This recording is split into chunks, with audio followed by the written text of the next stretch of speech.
پیرزادہ ابوالحسن محمد شاہ صاحب الازہری زید مجدہ، انہوں نے حکم فرمایا کہ مقالہ نگاری کے اصولوں کے حوالے سے کوئی گزارشات آپ کی خدمت میں پیش کی جائیں۔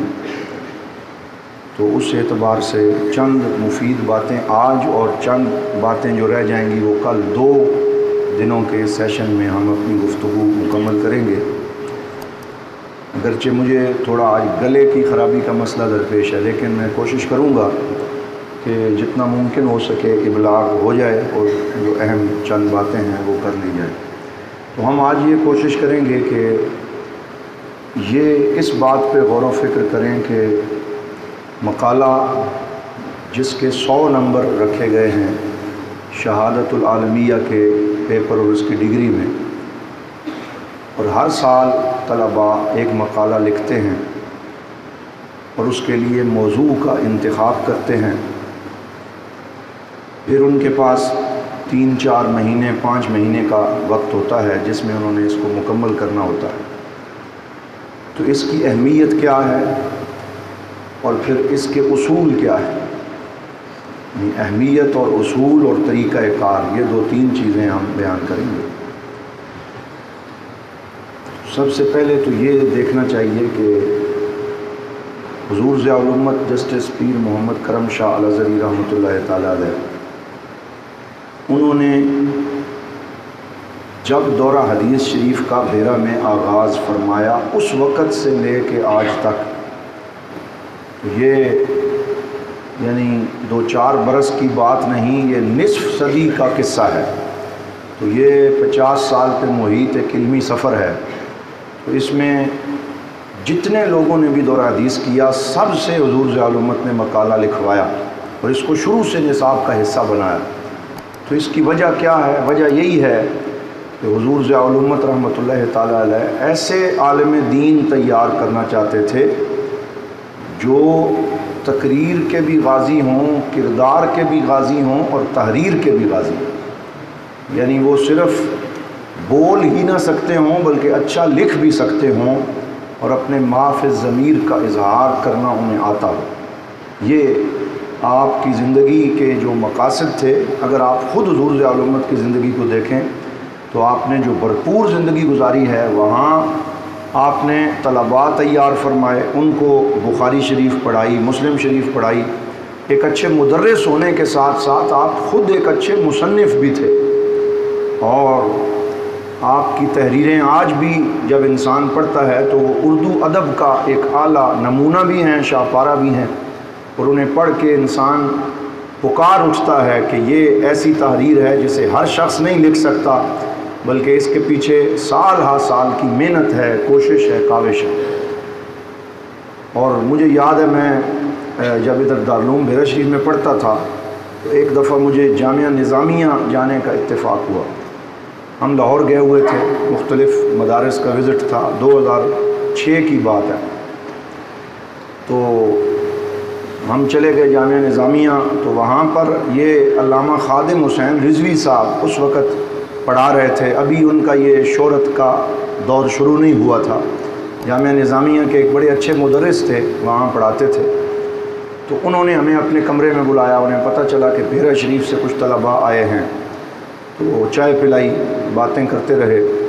پھر مجھے کہنے لگے میں ایک بات تم سے پوچھنا چاہتا ہوں، یہ تو بتاؤ کہ بیرہ شریف میں پڑھنے والے لوگوں میں یہ کمال کیسے پیدا ہو جاتا ہے کہ ہم ضیاء حرم میں مضامین پڑھتے رہتے ہیں کہ ہر شاہین اور ہر طالب علم بیرے کا جب لکھتا ہے تو اس کی تحریر میں بڑا اردو ادب ہوتا ہے، بڑی چاشنی ہوتی ہے، بڑی سلاست اور روانگی ہوتی ہے، تو یہ کیا آپ کو لکھنا وہاں پہ سکھایا جاتا ہے؟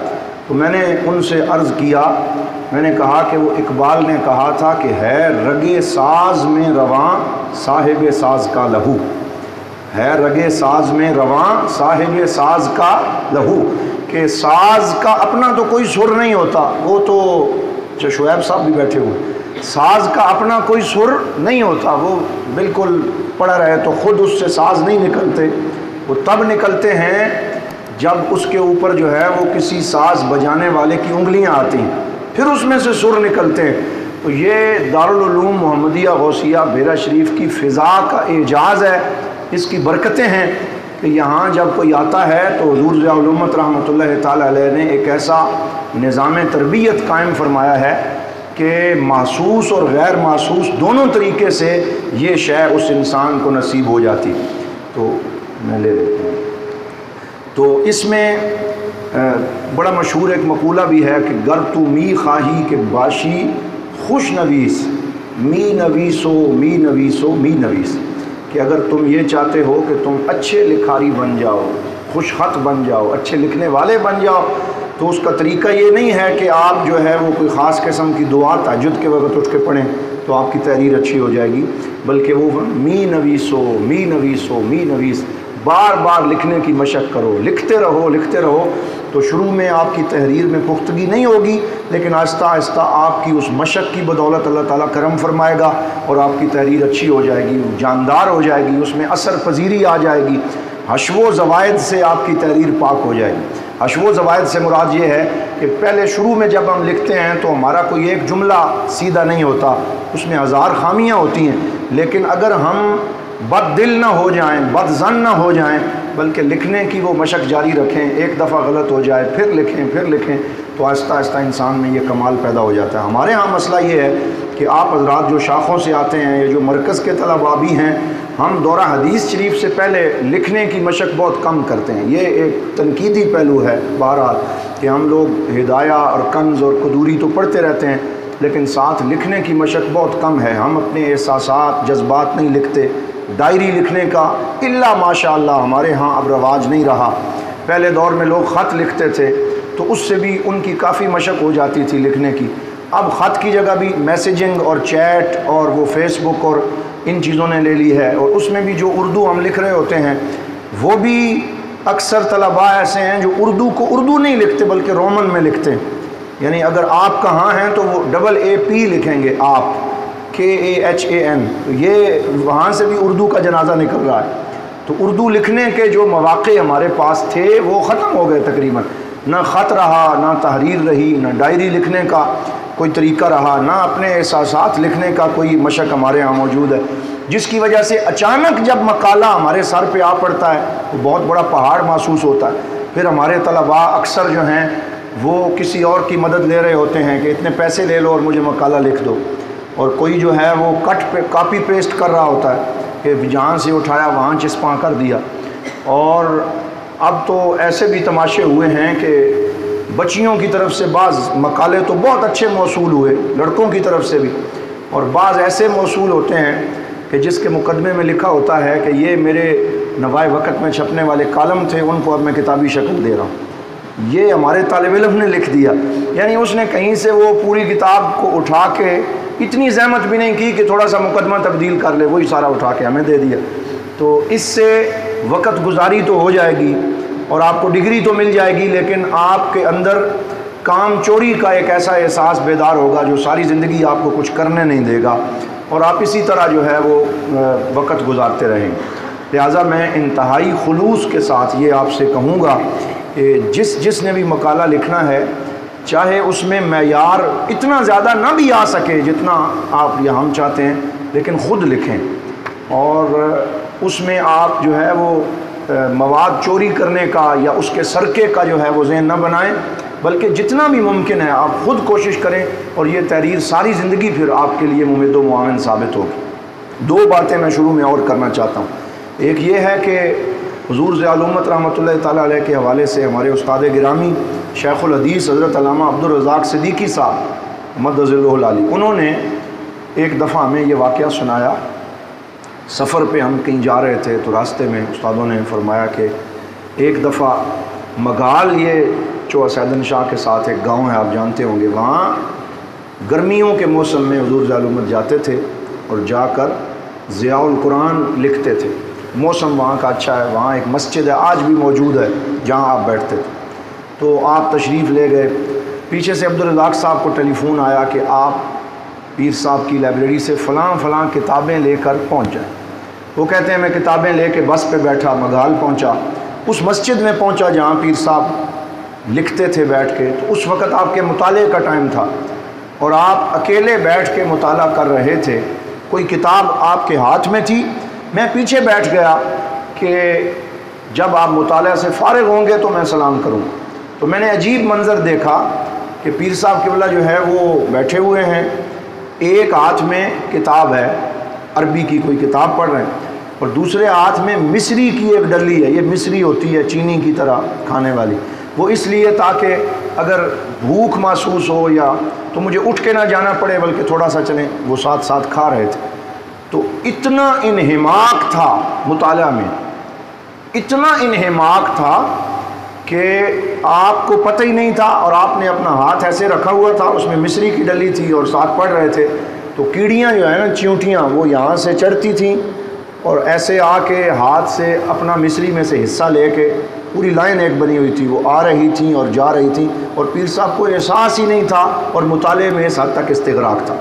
تو ایک تو مطالعے کی کیفیت آپ کی یہ تھی، وہاں محنت تھی بہت زیادہ، اور دوسرا آپ نے یہ واقعہ ہمیں یہ بھی عبدالرزاق صدیقی صاحب نے سنایا کہ یہاں اسی جگہ پہ یہاں ایک کیبن ہوا کرتا تھا لکڑی کا، جہاں پہ حضور ضیاء الامت رحمۃ اللہ تعالیٰ علیہ دارالحدیث کے حال میں ایک چھوٹی سی پارٹیشن تھی، کیبن تھا. تو اس میں آپ بیٹھ کے مطالعہ کرتے تھے، لکھتے تھے. وہ فرماتے ہیں ہم آتے اور پیر صاحب سے ملاقات کے لیے جب اس کیبن میں داخل ہوتے جہاں آپ ضیاء القرآن لکھ رہے ہوتے، تو ہم دیکھتے کہ ایک بڑا سا ڈبہ رکھا ہوتا تھا اور اس میں کاغذات کا ڈھیر لگا ہوتا تھا. اور یہ وہ کاغذ ہوتے تھے کہ جب آپ ضیاء القرآن کا ایک صفحہ لکھتے اردو میں، آپ دیکھتے کہ نہیں اس میں میری مرضی کے مطابق الفاظ نہیں آئے، تھوڑا سا کمی رہ گئی ہے، تو آپ اس کو اس ڈبے میں ڈال کے دوبارہ لکھتے. پھر دیکھتے کہ نہیں ابھی بھی معیار نہیں آیا، پھر اسے رکھ دیتے، حتیٰ کہ ایک ایک صفحے کو کئی دفعہ 20 اور 21 بار لکھتے، پھر جا کے وہ اس معیار پہ پورا اترتا جو آج ہمارے ہاتھوں میں ہے اور ہم اس کا مطالعہ کر رہے ہیں. اور ہم چاہتے ہیں کہ ہم فوری طور پہ 1 مہینے یا 10 دن میں مقالہ لکھ کے پیش کر دیں اور وہ معیاری ہو جائے، تو ایسا تو ممکن نہیں. تو لہٰذا یہ پہلا اصول ہے کہ می نویس، بار بار لکھیں، اچھا لکھیں، یہاں تک کہ آپ کی تحریر جو ہے اس میں عمدگی اور جامعیت پیدا ہو جائے. اچھا، اس میں آپ آ جائیں ذرا عملی باتوں کی طرف. سب سے پہلی بات تو یہ ہے کہ ہمارے ہاں جو اسلامی مصنفین گزرے ہیں، جن میں امام سیوطی ہیں، بڑے بڑے فقہا ہیں، علامہ ابن قیم جوزیہ ہیں، اس کے علاوہ اس سے پہلے والے علماء ہیں، ان کے ہاں بھی اصول تحقیق موجود تھے. لیکن ان کا اور جدید یونیورسٹیوں کا طریقہ جو ہے اس میں تھوڑا ہی فرق ہے. لیکن آج کل جو جدید طریقہ تحقیق ہے اس میں انہوں نے کچھ جو ہے وہ اصول 1 2 3 کر کے بنا دیے ہیں کہ یہ آپ نے پورے کرنے. لیکن پہلے فقہا کا طریقہ کیا تھا؟ اس میں 2 طریقے میں پیش کرتا ہوں. پہلا یہ تھا کہ جب انہوں نے کسی فقہی مسئلے پہ کچھ لکھنا ہوتا تھا، جیسے افتاء کہتے ہیں یا فتویٰ کہتے ہیں، تو اس میں سب سے پہلے وہ اس مسئلے کا اختلافی پہلو پیش کرتے تھے. مثال کے طور پر اگر رفع یدین پہ لکھنا ہے کہ رفع یدین جو ہے اس کو کرنا چاہیے یا نہیں کرنا چاہیے، تو پہلے وہ لکھتے تھے تحریر و محل النزاع. یہ لفظ ان کے ہاں استعمال ہوتا. بولیے کیا؟ تحریر و محل النزاع، کہ جھگڑا جس جگہ پہ ہے پہلے وہ لکھیں گے. تو 1-2 پیراگراف اس کے لکھیں گے تاکہ نفس مسئلہ سمجھ آ جائے. تو وہ تحریر و محل النزاع کے عنوان سے لکھتے تھے کہ رفع یدین کے مسئلے میں یا دعا بعد از جنازہ کے مسئلے میں، یا جو اس کے علاوہ مثال کے طور پہ ہمارے ہاں چھوٹے چھوٹے مسائل ہیں کہ درود اذان سے پہلے پڑھنا چاہیے یا بعد میں، یا اس طرح. تو وہ پہلے تحریر و محل نزاع کے تحت وہ اختلافی مقام لکھتے تھے کہ اختلاف ہے کیا، اور اس میں شوافع کی رائے کیا ہے، احناف کی کیا ہے، غیر مقلدین کی کیا ہے.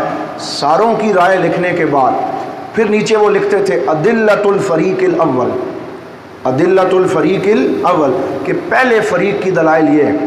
یعنی اگر 2 فریق بنے ہیں اس مسئلے کے یا 3 فریق ہیں تو پہلے فریق کی رائے یہ ہیں، پھر ادلۃ الفریق الثانی، ادلۃ الفریق الثالث، دونوں تینوں فریق جو تھے ان کے دلائل لکھنے کے بعد ان کی کتابوں سے پھر آخر میں وہ فرماتے کہ وجہ الترجیح یا وجوہ الترجیح یہ ہمیں کتابوں میں ملتا ہے.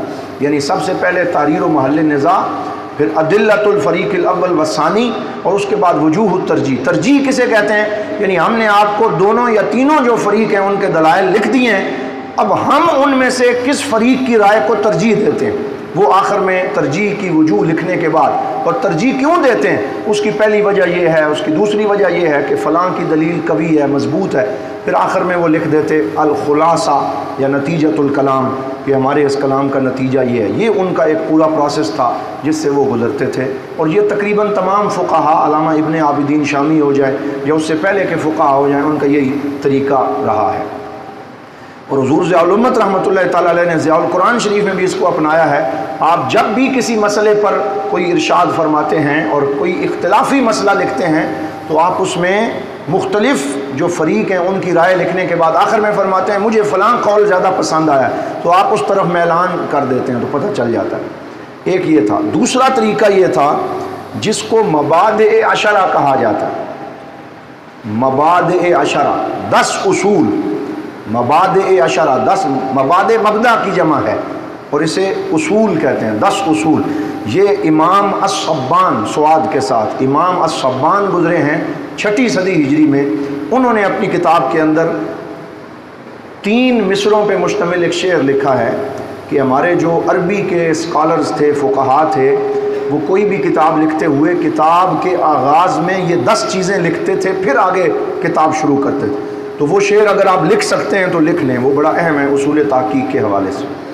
وہ پہلا اس کا مصرع یہ ہے، ان مبادئ کل فن عشرہ، ان مبادئ کل فن عشرہ۔ جو دوست لکھ رہے ہیں میں ان کے لیے بول رہا ہوں، ان مبادئ کل فن عشرہ، الحد والموضوع ثم الثمرہ، الحد والموضوع ثم الثمرہ، وفضلہ ونسبۃ والوادع، وفضلہ ونسبۃ والوادع، والاسم الاستمداد حکم الشارع۔ یہ لکھا جی، وفضلہ ونسبۃ والوادع، والاسم الاستمداد حکم الشارع۔ اور آخری اس کا مصرع ہے، مسائل والبعد بالبعد اکتفا ومن در الجمیع ھذا الشرف، مسائل والبعد بالبعد اکتفا ومن در الجمیع ھذا الشرف۔ یہ بعد میں جنہوں نے نہیں لکھ سکے میں انہیں دے دوں گا، یہ لکھ لیں۔ تو اس شعر کا مطلب کیا ہے؟ وہ کہتے ہیں ان مبادئ کل فن عشرہ، کہ ہر فن کے بنیادی اصول 10 ہیں، ہر فن کے بنیادی اصول 10 ہیں۔ الحد، پہلا اصول الحد، کہ آپ جو بھی مقالہ لکھنا چاہتے ہیں سب سے پہلے جس موضوع پہ لکھ رہے ہیں اس کی تعریف لکھیں۔ تعریف کو منطق کی زبان میں حد کہتے ہیں۔ الحد یعنی ایسی تعریف جو جامع بھی ہو اور معنی بھی ہو، جامع معنی تعریف کو حد کہا جاتا ہے۔ پہلے آپ اس کی تعریف لکھیں، لغوی تعریف، اصطلاحی تعریف، پھر موضوع لکھیں کہ آپ کس موضوع پہ لکھ رہے ہیں، اس کی اہمیت کیا ہے۔ ثم الثمرہ، ثمرہ سے مراد ہے کہ فوائد کیا ہیں، اس پہ جو میں لکھ رہا ہوں اس کے فوائد کیا ہیں۔ وفضلہ، اور اس موضوع کی فضیلت و اہمیت کیا ہے۔ ونسبۃ، اور اس کی نسبت کس کی طرف ہے۔ مثلا اگر ہم ناو پہ لکھتے ہیں تو ہم کہتے ہیں کہ ابو الاسود دولی جو حضرت علی کے شاگرد تھے سب سے پہلے رضی اللہ تعالیٰ عنہ، انہوں نے اس کے اوپر لکھا اور بعد میں فلاں فلاں نے لکھا، تو یہ نسبت سے مراد ہے۔ والوادع، اور وادع سے مراد ہے کہ اس فن کو قائم کرنے والا کون ہے اور کس نے اس فن کی بنیاد رکھی ہے۔ والاسم، اور اس فن کا نام کیا ہے۔ والاستمداد، اور اس کے دلائل کون سے ہیں، یعنی قرآن و سنت سے اس کے دلائل کیا ہیں۔ استمداد، حکم الشارع، اور شریعت کا حکم کیا ہے اس کے بارے میں۔ مسائل، اور آخر میں پھر اس فن کے مسائل لکھے جاتے ہیں۔ والبعد بالبعد اکتفا، اور ضروری نہیں کہ آپ سارا ہی لکھیں، ان میں سے بعض پہ کمپرومائز بھی ہو سکتا ہے، یعنی کچھ لکھ لیں کچھ نہ لکھیں۔ ومن در الجمیع ھذا الشرف، اور جس نے تمام یہ 10 کے 10 اپنی کتاب کے شروع میں لکھ لیے تو وہ شرف اور فضیلت پا گیا، یعنی اس کی کتاب زیادہ جامع ہو جائے گی اور زیادہ فوائد سے لبریز ہوگی۔ تو یہ 2 طریقے تھے ہمارے علماء کے، بعض جو ہے وہ تحریر و محل نزاع کے تحت لکھتے اور بعض یہ 10 کی چیزیں اپنی کتاب کے شروع میں لکھتے۔ ہم نے ان ساری چیزوں کو لیتے ہوئے مقالہ جو ہے اس کو لکھنے میں، یہ میرے پاس ایک مقالہ ہے، ہمارے ایک دوست ہیں انہوں نے لکھا پچھلے سال۔ ایک تو آپ یہ دیکھیں کہ سب سے پہلے بائنڈنگ اس کی کتنی خوبصورت ہے۔ ہم نے بعض دوست جو ہیں وہ ایسے مقالے ہمیں دے جاتے ہیں کہ پہلی دفعہ ہی پکڑیں تو ہاتھ کے ساتھ اس کا رنگ لگا ہوا ہوتا ہے، یعنی وہ بائنڈنگ ہی اچھی نہیں ہوتی۔ یہ بھی ضروری ہے کہ آپ جب چیز پیش کریں تو وہ پریزنٹیبل فارم میں ہو اور دیکھ کے اچھی لگے کہ آپ نے اس کو اچھے طریقے سے پیش کیا۔ پھر یہاں سب سے پہلے آپ عنوان لکھیں گے، مثلاً اس کا عنوان ہے وفاقی شرعی عدالت میں سود کی پٹیشن، قانونی تفصیل اور مستقبل کی توقعات۔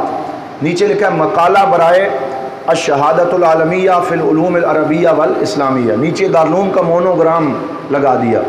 یہ اچھا انداز ہے، یہ یونیورسٹیوں نے یہی انداز اور یہی پیٹرن فالو کیا ہے۔ اس کے بعد نیچے آپ لکھیں گے سیشن 2020-2021، جو آپ لکھیں گے سیشن 2020-2021۔ پھر اس کے بعد ایک طرف آپ کا نام آئے گا مقالہ نگار، اور ایک طرف آپ کے سپروائزر کا نام آئے گا جو بھی ہوں گے استاد صاحب، اور نیچے پھر آپ لکھیں گے کلاس دورہ حدیث شریف فائنل، آگے انڈر بریکٹ انہوں نے اپنا سیکشن لکھا ہوا ہے، اور لجنۃ الامتحانات مرکزی دارالعلوم بیرا شریف۔ بس تو یہ وہ نمونہ ہے، وہ پیٹرن ہے جو یونیورسٹیوں میں بھی فالو کیا جا رہا ہے، یہ آپ کریں گے۔ پھر ہم آپ کو ایک سب سے پہلے تو آپ یہ فارم لیں گے اور وہ آپ کو پتہ ہے کہ آپ فل کریں گے، اور فل کرنے کے بعد اس میں اپنا موضوع لکھیں گے اور اپنے سپروائزر کا نام لکھ کے ڈاکٹر صاحب سے سائن کروائیں گے۔ پہلے میرے پاس تشریف لائیں گے، پھر ڈاکٹر صاحب سے سائن ہو جائیں گے، اور یہ آپ کا مقالہ عنوان پاس ہو جائے گا۔ اب عنوان لینا کیسے ہے اس کی طرف بھی میں آتا ہوں، لیکن پہلے ایک بات یہ جو ہے ضروری ہے کہ اپنے مقالے کے شروع میں آپ نے یہ فارم لگانا ہوگا۔ یہ ایک فارم ہے جو آپ کے مقالے کے شروع میں لگے گا، اس میں ہم نے نمبروں کی تقسیم کر دی ہے تاکہ آپ سارے مراحل پورے کریں اور آپ اسی ترتیب سے مقالہ لکھیں۔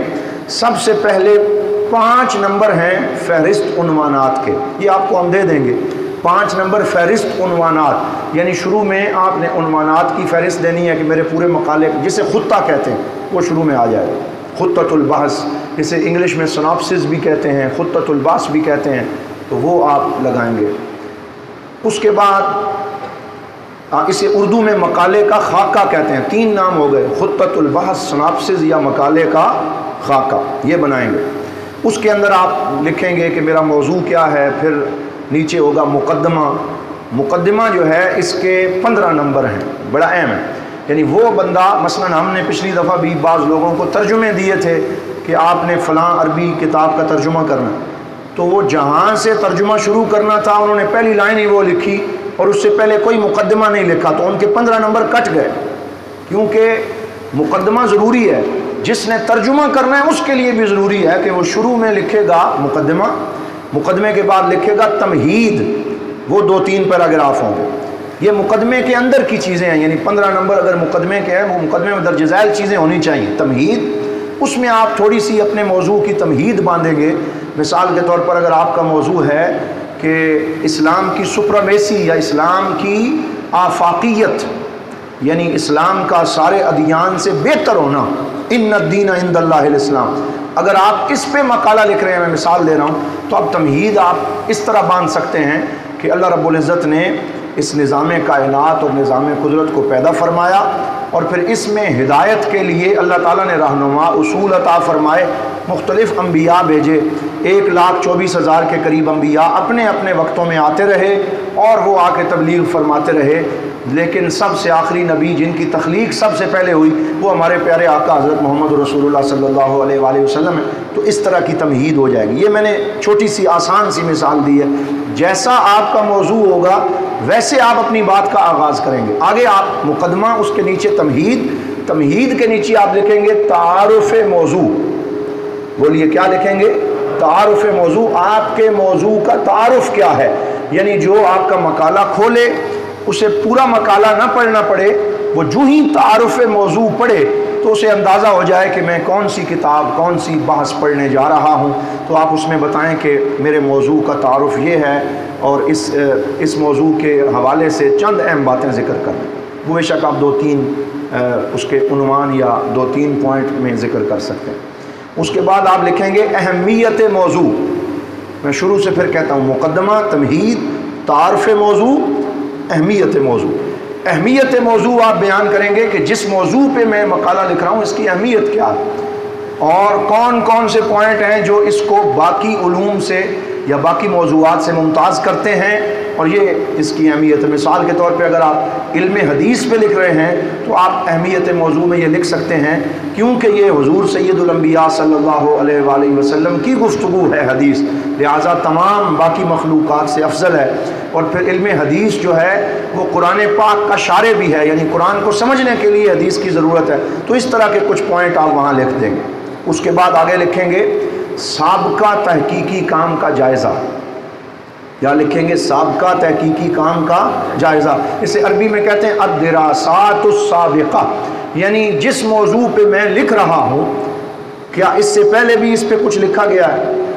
کیونکہ یہ بہت بڑا مسئلہ ہے موضوع کے چناؤ کا، کہ ہمارے پاس اکثر دوست خاص طور پہ برانچز سے جو طلباء تشریف لاتے ہیں وہ میرے پاس آ جاتے ہیں، ڈاکٹر صاحب کے پاس جی میں نے مقالہ لکھنا ہے، کس پہ لکھنا ہے؟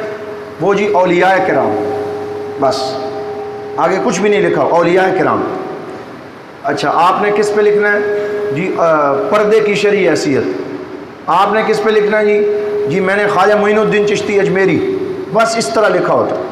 یہ جمعے کی تقریر تو ہو سکتی ہے، لیکن یہ آواز کو بہتر کر، جمعے کی تقریر تو ہو سکتی ہے لیکن یہ مقالہ نہیں ہو سکتا۔ مقالہ اسے کہتے ہیں جس میں آپ کسی یا تو اختلافی مسئلے کا حل پیش کر رہے ہوں، یا آپ کسی ایسے مسئلے کو ایڈریس کر رہے ہوں جہاں تحقیق کی ضرورت ہو۔ اس بات کو سمجھیں تو صرف جو انڈرسٹوڈ چیزیں، انڈرسٹوڈ سے مراد جو پہلے سے طے شدہ چیزیں ہیں، ان کو آپ مقالے کا عنوان نہیں بنا سکتے۔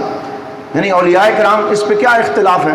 آپ اولیاء کی شان جو ہے وہ اولیاء میں سے 2-4 کی لکھ دیں گے تو یہ تو ایک کالم ہو جائے گا یا جمعہ کی تقریر ہو جائے گی، لیکن یہ تحقیقی مقالہ نہیں ہو سکتا۔ تو ضروری ہے کہ آپ کوئی ایسا موضوع منتخب کریں جس میں تحقیق کی ضرورت ہو، جس میں کوئی ایسی پہلو موجود ہو جہاں پر یا تو کسی نے اعتراض کیا ہو آپ اس کا جواب دے رہے ہیں، یا کسی نے تنقید کی ہے تو آپ اسلام کا دفاع کر رہے ہیں۔ تو اعتراض کا جواب ہو پھر بھی ٹھیک ہے، اسلام کا دفاع ہو پھر بھی ٹھیک ہے، لیکن صرف اور صرف خانہ پوری کرنا، پہلے سے کام موجود ہے، اسے وہ کہتے ہیں اردو میں مکھی پہ مکھی مارنا، یعنی پہلے سے کام ہو چکا ہے، مکتبے پہ پڑا ہوا ہے، وہاں سے ایک کتاب اٹھائی اور اس کے اوپر سے اپنا نام مؤلف کا تبدیل کر کے اپنا لکھ دیا، تو یہ تو مقالہ نہیں بن سکتا۔ لہذا ضروری ہے کہ ایسا کام ہو جس میں تحقیق کی ضرورت ہو تو آپ ایسا موضوع منتخب کریں۔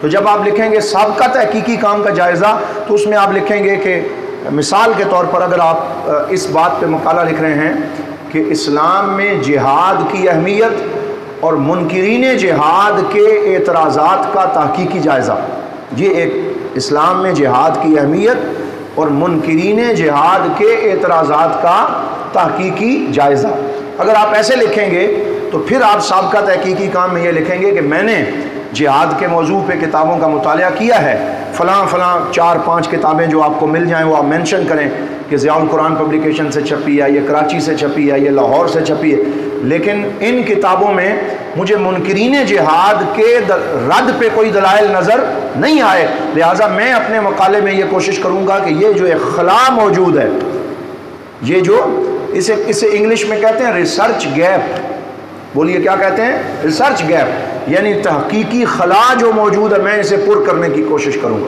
یہ ضروری ہے کہ آپ پہلے وہ ریسرچ گیپ دیکھیں اپنے موضوع پر، پھر آپ جو ہے وہ امانت داری سے کام کر رہے ہیں، لیکن اگر کوئی ریسرچ گیپ ہی نہیں ہے اور آپ وہاں اپنی جگہ گھسیڑنے کی کوشش کر رہے ہیں تو پھر وہ تحقیق نہیں ہو۔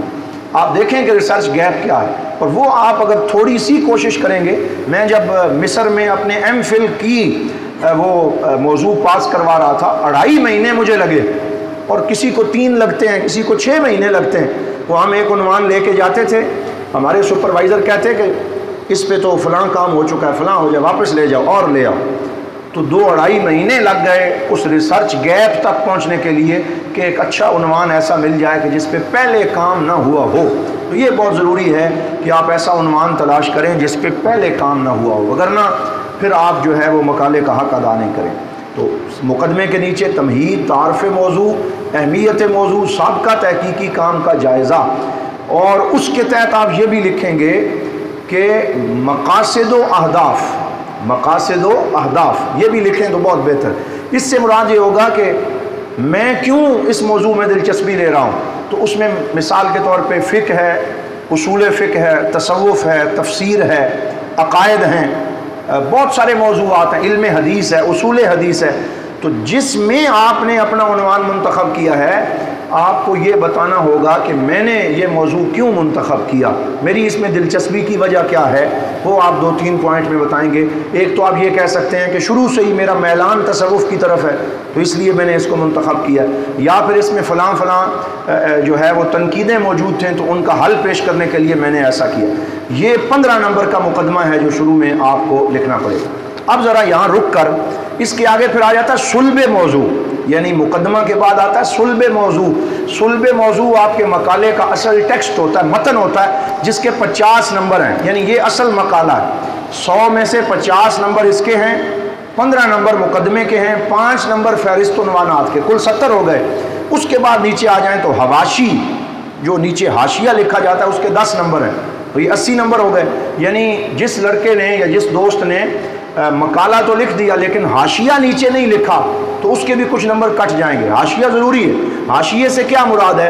اگر متن میں کہیں قرآن کی آیت آئی ہے تو آپ حاشیے میں نمبر دیں گے، سورۃ الاعراف آیت نمبر فلاں۔ اگر اوپر حدیث آئی ہے آپ نیچے اس کی تخریج دیں گے کہ اخرجہ البخاری فی صحیحہ فی باب رقم فلاں، حدیث رقم فلاں، یعنی امام بخاری نے اسے اپنی صحیح میں لکھا ہے، باب کا نمبر یہ ہے، حدیث کا نمبر یہ ہے۔ وہ اگر اوپر کوئی ایسا مشکل ٹرم یا مصطلح آ گئی ہے، مثال کے طور پہ آپ کے مقالے میں حدیث معنعن کا لفظ آیا ہے، معنعن، تو آپ نمبر لگا کے حاشیے میں آئیں گے۔ اب ہر بندے کو تو نہیں پتا کہ معنعن کیا، جس نے نخبہ پڑھی ہے اسے پتا ہوگا، تو آپ نیچے لکھیں گے کہ حدیث معنعن اس حدیث کو کہتے ہیں جس میں ان فلاں ان فلاں ان فلاں لکھا ہوا ہو، لیکن اس میں سماع یا تحدیث یا اقراء وغیرہ کی وضاحت موجود نہ ہو، حدثنی، اخبرنی، سمعنی، سمعت وغیرہ کے لفظ نہ ہوں تو وہ معنعن ہوتی۔ یہ حاشیے میں اس کی ضرورت ہے۔ اسی طرح اگر اوپر کوئی ایسا نام آیا ہے، مثال کے طور پہ آپ نے اوپر نام لکھا قاضی محمد ایوب رحمۃ اللہ تعالیٰ، اب آپ یا میں تو جانتے ہیں کہ وہ ہمارے شیخ الحدیث رہے ہیں، لیکن جو بعد میں آپ کا مقالہ پڑھے گا اسے نہیں پتا کہ یہ نام کس کا ہے، تو آپ وہاں نمبر لگا کے نیچے آ جائیں گے اور آپ کہیں گے کہ یہ جو ہے وہ فلاں جگہ پہ پیدا ہوئے، فلاں سن میں وصال ہوا اور یہ بہت بڑے علم حدیث کے عالم تھے، ان کا 1 یا 2 لائنوں میں تعارف آ جائے۔ تو آیت کی تخریج، حدیث کی تخریج، اقوال کی تخریج اور مشکل الفاظ کے معانی اور ایسی شخصیات کے جن کا تعارف پہلے سے موجود نہ ہو ان کا نیچے تعارف کرا دینا، یہ حاشیہ ہوتا ہے۔ اسے ہامش بھی کہتے ہیں، اسے حاشیہ بھی کہتے ہیں، اسے فٹ نوٹ بھی کہتے ہیں۔ آج کل انگلش والے اسے فٹ نوٹ کہتے ہیں، جو نیچے لکھا جاتا ہے، 10 نمبر اس کے ہیں۔ پھر موضوع پر مزید کام کرنے کی تجاویز، یعنی جسے آج کل تجاویز اور سفارشات کہا جاتا ہے، کہ آپ جس موضوع پہ کام کر رہے ہیں آخر میں آپ یہ بھی بتائیں کہ اس موضوع پر میں نے کام کیا ہے، فلاں فلاں ریسرچ یعنی گیپ ہے جس میں کام ہونا چاہیے، میری طرف سے یہ تجاویز ہیں۔ 2-4 تجاویز جو بندہ آخر میں لکھ دیتا ہے، یہ میں آپ کو وہ چیزیں بتا رہا ہوں جو ایم فل اور پی ایچ ڈی میں بھی اگر آپ آگے جائیں گے تو آپ کا کام جو ہے وہ دیں گی۔ آخر میں فہرست مصادر و مراجع، یعنی وہ آخر میں جو فہرست بناتے ہیں قرآن کی آیات اور احادیث اور اقوال صحابہ وغیرہ کی، تو اس کو بھی شامل کر کے یہ کل 100 نمبر کا آپ کا مقالہ بنتا ہے، جس کو اس طرح نمبرنگ کی تقسیم کر کے آپ نے پورا کرنا ہے اور اسی کے مطابق آپ کا مقالہ چیک ہوگا۔ اب ذرا اس جانب آ جائیں کہ موضوع کے چناؤ میں کون سی چیزیں آپ کی ہیلپ کر سکتی اور آپ کے لیے ممد و معاون ثابت ہو سکتی۔ یاد رکھیں، سب سے پہلے آپ یہ دیکھیں کہ آپ کی دلچسپی کا میدان کیا ہے، وہ ہر بندے کو پتہ ہے۔ مثلاً اگر آپ لائبریری میں جاتے ہیں تو کن کتابوں کی طرف آپ کا قدم فوراً اٹھ جاتا ہے؟ تصوف کی طرف جاتے ہیں، فقہ کی طرف جاتے ہیں، تاریخ کی طرف جاتے ہیں۔ آپ اپنی دلچسپی کے میدان کا تعین کریں کہ کس چیز میں آپ زیادہ انٹرسٹ رکھتے ہیں، کون سے موضوعات آپ کو زیادہ پسند ہیں، تو اس سے بھی موضوع کے چناؤ میں مدد ملتی ہے۔ پھر اس کے ساتھ ساتھ سابقہ مطالعہ کی فہرست، یہ آج کل ہمارے لوگ لکھتے ہیں کہ پہلے یہ دیکھیں کہ آپ سابقہ کوئی مطالعہ کیا بھی ہوا ہے یا نہیں، تو ایسے بھی چند دوست ہو سکتے ہیں جن کے سابقہ مطالعہ کی تختی بالکل ہی خالی ہو، تو بہرحال آپ نے یہ دیکھنا ہوگا کہ اس سے پہلے میں نے کس موضوع پہ کتابیں پڑھ رکھی ہیں، تو جس کے سابقہ مطالعے کا کوئی نہ کوئی ریکارڈ موجود ہو اس کے لیے بھی موضوع کا چناؤ آسان ہوتا ہے، لیکن وہ بندہ جس کو بالکل ہی مطالعے کا شوق نہ ہو اور اس نے پہلے کوئی کتابیں خاص نہ پڑھ رکھی ہوں، تو ایسے بندے کے لیے تو لکھنا بھی بہت مشکل ہو جائے گا، کیونکہ جب تک ریڈنگ نہیں ہوگی رائٹنگ نہیں ہو سکے گی۔ تو کتابت کا تعلق قرات سے ہے، قرات ہوگی تو کتابت ہوگی، لہٰذا جس کا جتنا مطالعہ اچھا ہوگا اتنا اس کی تحریر کے اندر بھی پختگی آتی چلی جائے گی۔ پھر موضوع کے چننے کے اس دور میں ایک پیرامیٹر یہ بھی ہے کہ آپ انحرافی افکار کو دیکھیں۔ انحرافی افکار سے کیا مراد ہے؟ منحرف افکار، وہ آئیڈیاز، وہ باتیں جو صراط مستقیم سے ہٹی ہوئی ہیں، آپ ان کو تلاش کریں کہ اس وقت ہمارے معاشرے میں ایسے کون سے لوگ ہیں یا ایسی کون سی کتابیں ہیں جو اسلام کے خلاف لکھی جا رہی ہیں، یا ہیں تو اسلام کے دائرے کے اندر لیکن جمہور کی آراء سے انحراف کیا گیا ہے۔ تو اگر آپ وہاں پہنچ گئے تو پھر آپ کے اندر دفاع اسلام کا جذبہ پیدا ہوگا اور آپ کوئی ایسا موضوع لینے میں کامیاب ہو جائیں گے کہ جو موضوع آپ کو جو ہے وہ ایک اچھی تحقیق کی طرف لے جائے گا۔ اس کی میں 2-3 مثالیں پیش کرتا ہوں۔ سب سے بڑا انحرافی عقیدہ تو یہ ہے کہ کوئی آدمی اللہ کے وجود کا انکار کر دے، تو وہاں سے بات شروع ہوتی ہے۔ ملحدین ہیں، ان پہ پچھلے دنوں ہم نے 3 روزہ ایک ورکشاپ بھی کروائی رد الحاد کورس کے نام سے، جس میں ہم نے اسی موضوع پہ ساری گفتگو کی کہ اللہ کے وجود کے جو انکاری ہیں اور اس وقت بہت زیادہ تعداد میں موجود ہیں، ان کے رد میں کیا کرنا چاہیے۔ تو ملحدین کا رد کرنا یہ بہت بڑا میدان ہے، اس میں ہم اپنے تحقیقی مقالہ جو ہے وہ لے سکتے ہیں۔ یہ میرے منہ سے نکلا تو میں اس کی وضاحت کر دوں۔ اکثر ہمارے دوست مقالہ کہہ رہے ہوتے ہیں، میرے پاس آتے ہیں ہم نے مقالے کا عنوان لینا، تو مقالہ یہ درست لفظ نہیں ہے، کیا ہے؟ میم کے اوپر مقالہ، اور یہ آپ یوں کہیں گے، مثال کے طور پہ ہمارے ہاں تو میں اکثر کہتا ہوں فاتحہ پڑھنے جاتے ہیں تو اسے فائتہ کہہ رہے ہوتے ہیں، فائتہ پڑھو۔ تو یہ لفظوں کا جب تک انتخاب درست نہ ہو، اسی سے آپ کی پہچان ہوتی ہے کہ آپ لفظوں کے انتخاب میں احتیاط سے کام لیں۔ تو ایک تو یہ ہے کہ ملحدین کے رد میں لکھیں۔ وہ ملحدین 100 قسموں کے ہیں، کچھ وہ ہیں جنہوں نے قرآن کا انکار کیا۔ مثال کے طور پہ گزشتہ روز ہمارے پروفیسر حبیب اللہ چشتی صاحب جو ضیاء حرم میں لکھتے ہیں، دارالعلوم کے بہت اچھے لکھاری ہیں، بہت انہوں نے کتابیں لکھی ہیں، حضور ضیاء الامت رحمۃ اللہ تعالیٰ علیہ ان کو بڑا پسند کرتے تھے اور وہ ان کے خاص شاگرد تھے۔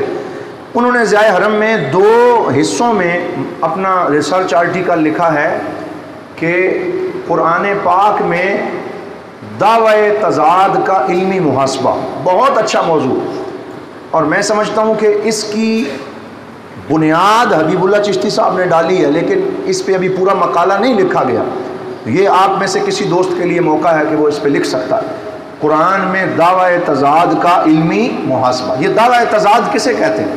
یعنی ملحدین جو خدا کے وجود کا انکار کرتے ہیں یا قرآن کا انکار کرتے ہیں، وہ کہتے ہیں کہ قرآن میں کنٹراڈکشن ہے، تضاد ہے، اور تضاد سے مراد یہ ہے کہ قرآن کی ایک آیت یہ کہہ رہی ہے کہ مثلا قرآن کے اندر لو کان من عند غیر اللہ لوجدوا فیہ اختلافا کثیرا، اللہ تعالیٰ فرماتا ہے کہ اگر قرآن کسی اور کی طرف سے ہوتا، اللہ کی طرف سے نہ ہوتا، تو اس میں کوئی اختلاف نظر نہ آتا۔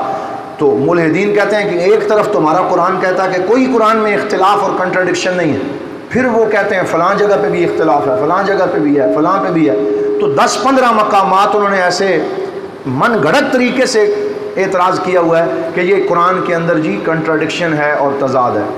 مثال اس کی چھوٹی سی میں آپ کو مثال دیتا ہوں کہ قرآن پاک میں وہ کہتے ہیں کہ قرآن پاک میں سورۃ الانفال کے اندر ایک جگہ اللہ تعالیٰ ارشاد فرماتا ہے، وہ تو کہتے ہیں تمہارا رب کہتا ہے، وہ تو مانتے ہی نہیں، کہ اللہ تعالیٰ ارشاد فرماتا ہے کہ عشرون صابرون یغلبوا مئتین۔ ہاں وہ آیت اب میرے ذہن میں پوری نہیں کہ اگر تم میں سے 20 صبر کرنے والے ہوں تو 200 پہ لیے باری ہو جائیں۔ اللہ تعالیٰ نے وعدہ کیا بدر میں کہ اگر تم میں 20 صبر کرنے والے ہوں 200 پہ غالب آ جائیں۔ پھر اگلی آیت میں ارشاد فرمایا کہ اللہ رب العزت نے تمہارے اندر کمزوری کو پہچان لیا، کمزوری دیکھی تھوڑی، تو اب اللہ تعالیٰ فرماتا ہے کہ اگر تمہارے اندر 100 ہوں تو وہ 2000 پہ غالب آ جائیں۔ اس طرح کی وہ آیت ہے یغلبوا الفین، آگے والی آیت میں آتا ہے، تحسین صاحب پڑھو نا، کو آیت یاد ہے جی، آیت پڑھو، آیت ذہن چ نہیں؟ ہاں، تو وہ پہلی آیت میں فرمایا 20 ہوں تو 200 پہ غالب آ جائیں، دوسری میں فرمایا 100 ہوں تو 2000 پہ غالب آ جائیں۔ وہ کہتے ہیں یہ دیکھو یہ تضاد ہے، یعنی ایک جگہ قرآن کیا کہہ رہا ہے، اگلی آیت میں اس کے برعکس کہہ رہا ہے۔ تو پروفیسر حبیب اللہ چشتی صاحب نے 15 ایسی آیات کو منتخب کیا جس میں وہ تضاد کی بات کرتے ہیں، پھر اس پہ علمی دلائل پیش کیے ہیں۔ تو اگر آپ اس آرٹیکل کا مطالعہ کریں اور پھر اس کو مزید پھیلائیں اور کوشش کریں کہ پورا ایک مقالہ بن جائے تو وہ بھی ایک بہت اچھی خدمت ہے۔ یہ میں نے ایک مثال دی ہے کہ ایک انحرافی فکر کو دیکھا اور پھر اس میں اسلام کا دفاع کیا۔ اسی طرح کچھ لوگ احادیث پاک پہ انکار کرتے ہیں، چند احادیث جس میں غلام احمد پرویز نے اس کی بنیاد رکھی اور پھر بہت سے لوگوں نے، آج کل غامدی صاحب اس میں سر فہرست ہیں اور بڑے لوگ ہیں جو حدیث میں شک و شبہ پیدا کرتے ہیں، کہتے ہیں ہم حدیث کو نہیں مانتے، ہمارے لیے قرآن کافی۔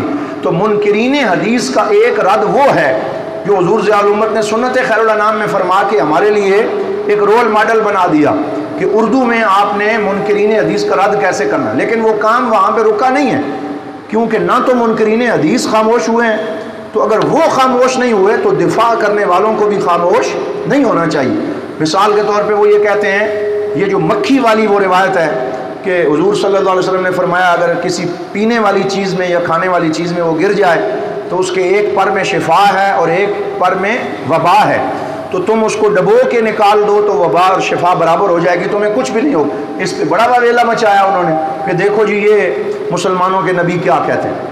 اور اسی طرح اور بہت ساری احادیث ہیں۔ مثال کے طور پہ ایک حدیث وہ ہے جس میں یذوق اصیلتہ و تذوق اصیلتہ کے لفظ آتے ہیں۔ حضور صلی اللہ علیہ وسلم نے ایک عورت آئی اور اس نے عرض کیا کہ میرا خامند یا رسول اللہ جو ہے وہ حقوق زوجیت کو صحیح طریقے سے وہ ادا نہیں کرتا، تو میں اس سے طلاق لینا چاہتی ہوں، اس طرح کی وہ حدیث ہے۔ تو حضور صلی اللہ علیہ وسلم نے اس میں یہ لفظ عطا فرمائے، تو وہ ان الفاظ پہ اعتراض کرتے ہیں، دیکھو جی کیا نبی پاک ایسا لفظ بھی کہہ سکتے ہیں، حالانکہ اس لفظ میں ایسی کوئی بات نہیں ہے، یہ عربی ادب کے معیار پہ پورا اترتا ہے، لیکن دفاع کرنے والوں کو پہلے یہ حدیث ذکر کرنی چاہیے، پھر اس پہ اعتراض ذکر کرنا چاہیے اور اس کے بعد اس کے جوابات ذکر کرنے چاہیے۔ اسی طرح احادیث معراج کے اوپر بہت زیادہ انکار موجود ہے۔ پیچھے میں نے مثال دی تھی، مرزا انجینئر جیلم میں بیٹھا ہوا ہے، وہ کیسے کیسے بلنڈر مارتا ہے، کیسی کیسی باتیں کرتا ہے، ہیٹ سپیچ کرتا ہے۔ آپ جو کچھ نہ کچھ مدارس سے پڑھ کے آئے ہوئے ہیں، آپ تو اس کا دفاع کر سکتے ہیں، آپ تو اس کی غلطیاں پکڑ سکتے ہیں، لیکن وہ بیچارے نوجوان جو کالجز میں ہیں، یونیورسٹیز میں ہیں، اسکولوں میں پڑھ رہے ہیں، جنہوں نے آج تک قرآن و سنت کو نہیں پڑھا، اب وہ تو جب اس کے اعتراضات سنتے ہیں وہ کہتے ہیں قرآن پڑھ رہا ہے، حدیث پڑھ رہا ہے، وہ فوراً مان لیتے ہیں اور لاکھوں لوگ گمراہ ہو رہے ہیں۔ تو اس طرف توجہ کرنا یہ ضروری ہے کہ آپ ابھی سے دفاع اسلام کی تیاری کریں۔ میں نے مثال دی تھی پچھلے سال ایک جگہ پر کہ اس نے کہا کہ یہ بھی انحرافی فکر ہے کہ اس نے حدیث کا انکار کیا، حضور کی شان کا انکار کیا۔ اس نے کہا یہ حضور صلی اللہ علیہ وسلم کے بارے میں روایات لوگوں نے لکھی ہوئی ہیں کہ سرکار دو عالم صلی اللہ علیہ وآلہ وسلم کا سایہ نہیں تھا، اور جہاں سے چلتے تھے حضور کے وجود کا سایہ نہیں تھا۔ اور اس پہ انہوں نے کہنے لگا میں چیلنج کر کے کہتا ہوں کہ پوری دنیا میں ذخیرہ احادیث میں سے مجھے کوئی ایک حدیث ایسی دکھا دو کہ جس میں یہ لکھا ہوا ہو کہ حضور کا سایہ نہیں تھا۔ وہ کہتا نہیں حضور کا سایہ تھا، اور یہ جو لوگ کہتے ہیں سرکار کا سایہ نہیں تھا وہ غلط کہتے ہیں۔ تو اس پہ پھر میں نے اس پہ جواب بھی ریکارڈ کروایا اور اسے کہا کہ تم کیسی بات کرتے ہو۔ اعلیٰ حضرت فاضل بریلوی نے فتاوی رضویہ جو 30 جلدوں پہ مشتمل ہے، اس کی آخری جلد میں پورے 2 رسالے اس بات پہ لکھے ہیں کہ ایک حدیث نہیں، 2 نہیں، دسیوں احادیث ایسی موجود ہیں جن میں یہ لکھا ہوا ہے کہ حضور صلی اللہ علیہ وسلم کا وجود نورانی وجود تھا اور نور کا سایہ نہیں ہوتا، اور نہ صرف کہ حضور کا سایہ نہیں تھا بلکہ سرکار دو عالم کے وجود پہ مکھی بھی نہیں بیٹھتی تھی، مچھر بھی نہیں بیٹھتا تھا، اور یہ خصائص نبوت میں ہے کہ اللہ تعالیٰ نے سرکار کو یہ کمال عطا فرمایا۔ تو اعلیٰ حضرت تو آج سے 100 سال پہلے اس کا جواب ارشاد فرما کے گئے ہیں۔ ضرورت اس امر کی ہے، جواب موجود ہیں، اگر آپ تھوڑا سا چلیں گے آپ کو بہت سی چیزیں ملنا شروع ہو جائیں گی۔ آپ پہلے انحرافی افکار جو ہمارے معاشرے میں موجود ہیں انہیں پوائنٹ آؤٹ کریں، انہیں سامنے لے کے آئیں، اور پھر ان انحرافی افکار کا رد تلاش کریں، اور اچھے طریقے سے قرآن، سنت، اجماع، قیاس، احادیث اور اقوال صحابہ و تابعین کی روشنی میں ایک مرتب انداز میں آپ رد پیش کر دیں تو یہ بہت بڑی خدمت اسلام ہوگی۔ یعنی آنے والے نوجوانوں کے ذہنوں سے یہ شکوک و شبہات رفع کرنے میں آپ کا کردار بھی ادا ہو جائے گا۔ میں نے گزشتہ سے پیوستہ سال ہمارا ایک عزیز تھا محمد شعبان، وہ آج کل راولپنڈی میں ایک تحقیقی انسٹیٹیوٹ میں کام کر رہا ہے، اس سے میں نے مقالہ لکھوایا تھا قادیانیت، پرویزیت اور غامدیت میں فکری مماثلت۔ بہت اچھا اس نے لکھا، ہمارے پاس ریکارڈ میں موجود ہے، اور ہم کوشش کر رہے ہیں کہ عنقریب اسے شائع کر دیا جائے۔ کیا تھا؟ قادیانیت، پرویزیت اور غامدیت میں فکری مماثلت، سمیلیرٹیز۔ قادیانی آپ جانتے ہیں غلام احمد قادیانی، پرویزی کون ہے؟ غلام احمد پرویز، جس نے انکار سنت کی بنیاد رکھی اور حضور ضیاء الامت نے اس کے رد میں سنت خیر الانام لکھی۔ اور غامدی صاحب تو ابھی موجود ہیں، انہوں نے البرہان لکھی ہے، اور اس کے علاوہ اور بھی بہت سی کتابیں لکھی ہیں جس میں انہوں نے اپنے افکار پیش کی۔ تو میں نے ان سے کہا کہ آپ ڈھونڈیں کہ ان کے اندر وجہ اشتراک کیا ہے، یعنی کون سی چیز قادیانی، پرویزی اور غامدی فکر میں ایک جیسی ہیں۔ تو انہوں نے جب تلاش کی تو وہ تحقیق سامنے یہ آئی کہ تینوں کے تینوں جو ہیں ان کے افکار انکار سنت پہ مبنی ہیں، کہ وہ تینوں سنت کا انکار کرتے ہیں۔ وہ بھی احادیث کا، قادیانی نے بھی جہاد والی احادیث کا انکار کیا، اور اب غامدی صاحب نے بھی جہاد کا انکار کیا۔ بہت انہوں نے کہا جہاد اب فرض ہی نہیں ہے، ختم ہو گیا، اور یہی بات غلام احمد پرویز نے کی۔ تو جہاد کا انکار، پھر رفع و نزول مسیح کا انکار کہ حضرت عیسیٰ کو اللہ نے زندہ اٹھایا اور پھر زندہ واپس تشریف لائیں گے آخری زمانے میں، اور حضور کی امت میں تشریف لائیں گے، اس کا انکار قادیانی نے بھی کیا، پرویز نے بھی کیا، اور غامدی نے بھی کیا۔ تو یہ تینوں ایک ہی شاخسانہ جو ہے اس سے نکلے ہوئے لوگ ہیں۔ تو یہ ہم نے کیا تھا۔ تو میں چاہتا ہوں کہ اسی طرح کے مثلاً آج کل فیس بک پہ ایک صاحب ہے، ان کا نام ہے قاری حنیف ڈار، یہ بیروت میں بیٹھے ہوئے ہیں، امام مسجد ہیں کوئی، لیکن کیونکہ پاکستان سے باہر ہیں انہوں نے سمجھ لیا میں جو مرضی ہے کہوں، میرے اوپر کوئی مجھے پکڑنے والا نہیں ہے، اور وہ ہیں اہل حدیث، مکتبہ فکر سے تعلق رکھتے ہیں۔ ہم تمام مکاتب فکر کا احترام کرتے ہیں، ہم ایسی فکر والے نہیں ہیں کہ ہم مسلکی نزاع اور لڑائی پیدا کریں۔ حضور ضیاء الامت رحمۃ اللہ تعالیٰ علیہ نے ہمیشہ اتحاد کی بات کی، یگانگت کی بات کی، رواداری کی بات کی۔ آپ نے کہا ملک پاکستان میں ہم ایک جھنڈے تلے پاکستانی ہونے کی حیثیت سے کسی دوسرے کے حقوق پہ ڈاکہ نہیں ڈالیں گے، کسی کو آزادانہ اپنے بات کا اظہار کرنے سے نہیں روکیں گے۔ آپ نے تمام مکاتب فکر کا احترام کیا، لیکن اس کا یہ مطلب نہیں ہے کہ کوئی بندہ کسی بھی مسلک سے اٹھے اور وہ ایسے جملے کہنا شروع کر دے جن کی وجہ سے اسلام کے مفادات پہ زد پڑتی ہو۔ تو وہ حنیف ڈار صاحب فیس بک پہ لکھتے ہیں، اور میں آپ کو کیا بتاؤں کہ وہ کیا کیا لکھتے ہیں۔ 2 دن پہلے یہ جملہ اس نے لکھا، کوئی اس کا رد کرنے والا نہیں، کوئی اس کے ان سارے جو اغلاط ہیں ان کو جمع کر پہ اس پہ ریسرچ پیپر لکھنے والا نہیں۔ یہ لوگ آنے والی نسلوں کے لیے بہت بڑی تباہ کاری ثابت ہوں گے۔ اس نے یہ لکھا کہ طریقت اور شریعت یا شریعت اور طریقت کو بعض لوگ آپس میں ملاتے ہیں، جیسے ہم تصوف والے کہتے ہیں کہ شریعت اور طریقت دونوں برحق ہیں، اور شریعت کا علم حاصل کیا جائے تو پھر طریقت حاصل ہوتی۔ تو اس نے نعوذ باللہ ایسے کہا کہ شریعت اور طریقت کا امتزاج ایسے ہی ہے جیسے گھوڑے اور گدے کے ملاپ، گدی کے ملاپ سے خچر پیدا کیا جاتا۔ اب یہ جملہ کفر تک نہیں لے جاتا، نقل کفر کفر نہ باشد، اور وہ اپنے آپ کو اسلامی اسکالر کہتے ہیں۔ اسی طرح اور بہت سے لوگ ہیں، میں سب کا نام نہیں لیتا۔ آپ سے یہ کہنا ہے کہ آپ دورہ حدیث شریف کی کلاس میں ہیں اور آپ اب ایک عالم دین بننے جا رہے ہیں، اور آپ نے معاشرے میں جا کے خدمت اسلام کا کام کرنا ہے، ایک صالح فرد بننا ہے، تو ضروری ہے کہ آپ ابھی سے اپنے اندر دفاع اسلام کا جذبہ پیدا کریں۔ ہم نے کسی کا گریبان نہیں پکڑنا، ہم نے کسی کو زد و کوب نہیں کرنا، ہم نے کسی کو چوراہے میں لا کے اس سے جنگ نہیں کرنی، بلکہ حضور ضیاء الامت فرماتے تھے آنے والے دور میں جنگیں میدان میں نہیں لڑی جائیں گی، کلاس رومز میں لڑی جائیں گی، اور یہ کام شروع ہو گیا۔ کلاس روم سے مراد یہ ہے کہ وہ اپنے مکتبہ فکر میں بیٹھ کے جو بات کر رہے ہیں آپ دلائل کے ساتھ اس کا رد پیش کر دیں، لیکن وہ دلائل بھی ہماری زبان، حضور ضیاء الامت اگر پڑھیں تو وہ غلام احمد پرویز کا رد کرتے ہوئے، پرویز نہیں، غلام احمد پرویز صاحب لکھتے ہیں، اور بڑے خوبصورت انداز میں آپ اسے مخاطب کرتے ہیں۔ یعنی آپ کے ہاں وہ گالی گلوچ کا عنصر نہیں ہے جو بعض جگہ پہ پایا جاتا ہے۔ کبھی حضور ضیاء الامت نے کسی کو ابیوز نہیں کیا، گالی نہیں دی، کوئی غلط جملہ نہیں کہا۔ بات کرنی ہے دلیل سے بات کریں، ادب سے اپنے دشمن کو بھی مخاطب کریں، یہ حضور صلی اللہ علیہ وآلہ وسلم کی سیرت کا درس ہے۔ تو موضوع کے چناؤ کے لیے بہت سی جہتیں ہیں، مثلا ٹائم کتنا رہ گیا دیکھیں کیا ٹائم ہوا ہے جی 8:15 ہو گئے ہیں پورے. بس آخری بات یہ کر کے کل اس سے آگے انشاءاللہ 2-4 باتیں عرض کروں. تو موضوعات میں تھوڑا سا آپ کو لکھوا رہا ہوں. قرآنیات میں آپ یہ دیکھیں کہ اعتراضات کہاں کہاں پائے جاتے ہیں, تو آپ ایسے موضوعات منتخب کریں کہ جہاں پر کوئی ریسرچ گیپ موجود ہو. اسی طرح اقبالیات کا ایک میدان ہے, اس پہ ایک کام تو اقبالیات پہ یہ ہوا ہے کہ وہ جی علامہ اقبال اور تصوف ایسے لکھ دیتے ہیں, یا علامہ اقبال اور عشق رسول, یہ بہت ہیں, یہ کام ہو چکا ہے. میں نے پچھلی دفعہ علامہ اقبال پہ ایک کام ایک دوست سے کروایا تھا کہ علامہ اقبال اور مطالعہ آفاق, اب یہ ہے تو اقبال کے اوپر ہی کام لیکن بالکل نیا کام ہے, یہ پہلے نہیں ہوا, اور الحمدللہ وہ مقالہ بھی مکمل ہوا ہے بہت اچھے طریقے سے.